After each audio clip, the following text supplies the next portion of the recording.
Hai semua, Assalamualaikum. Pada hari ini saya nak kongsikan resepi kuih raya iaitu cornflake madu. Nah, pertama sekali di sini saya ada cornflake lebih kurang 100 gram dan resepi hari ini untuk 100 gram saja ya. Boleh dapat 40 pieces.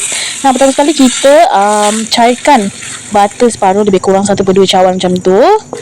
Setelah cair, masukkan 1/2 cawan madu. Jadi saya tak guna gula, saya guna madu saja.